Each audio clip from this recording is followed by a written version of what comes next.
Hello everyone and welcome to my channel, and today I will be reading an Arlecchino Listener by me. So let's get into it. The smoke was suffocating, thick and hot as it filled your lungs. Flames crackled around you, roaring like a beast, as they devoured everything in their path.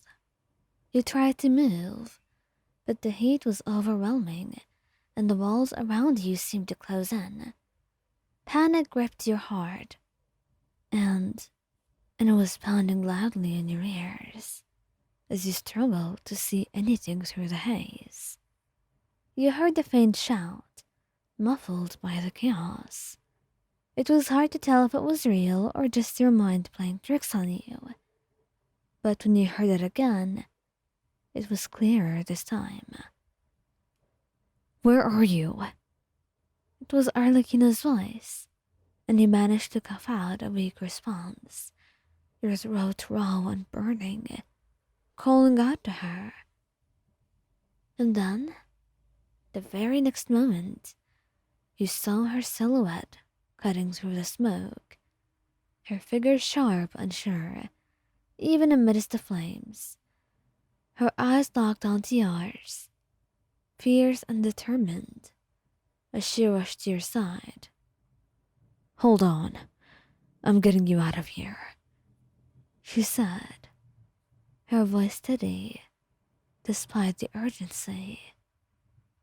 You didn't have time to respond before she was pulling you close, her arm wrapping around your waist to support you, and she moved with a swift, practiced ease, guiding you away from the fire. The heat was unbearable, but her presence made it just a little bit more bearable, a little less terrifying. I was so scared. I thought, I thought I wasn't going to make it. You choked out, your voice barely audible over the roar of the flames. Arlecchino's grip tightened on you, and she glanced down, her eyes softened by something more than concern. "I told you I'd always come for you, and I meant it," she said, her voice firm. Arlecchino was able to move quickly through the smoke-filled air, expertly navigating through the inferno.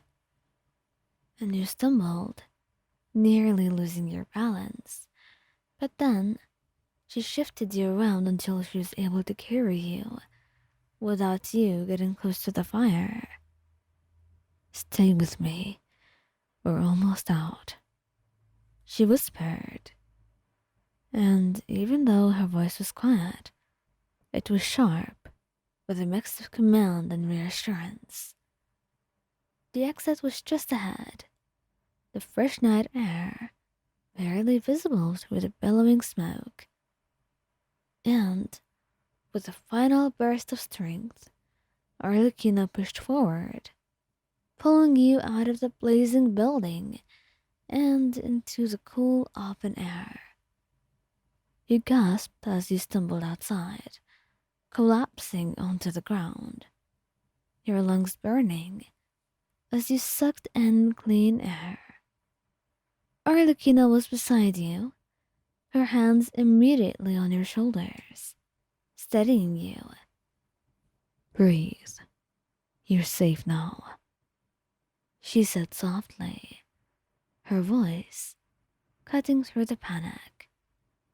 You turned to her, eyes wide and still brimming with fear. I thought I'd never see you again.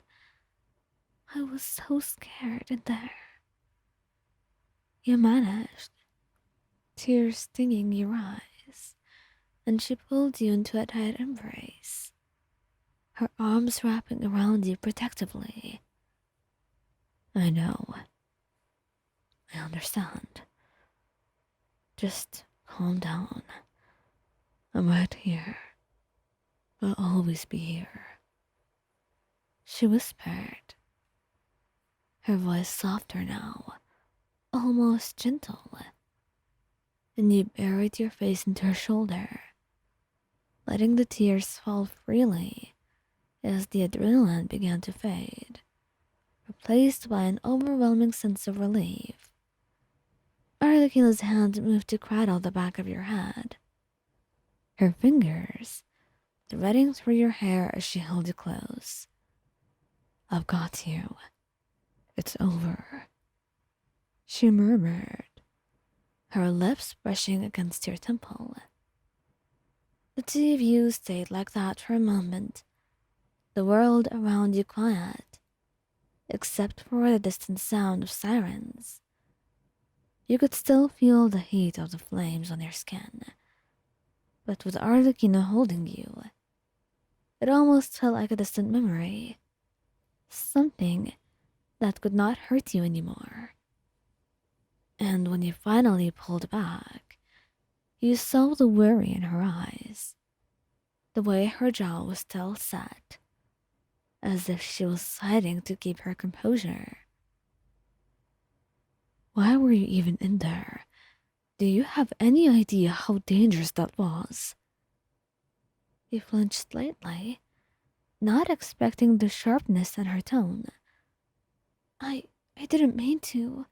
I was only trying to help." She then sighed, her expression softening as she reached out to cup your cheek. "I understand. But I need you to be more careful. I can't lose you, and I can't have this happening again."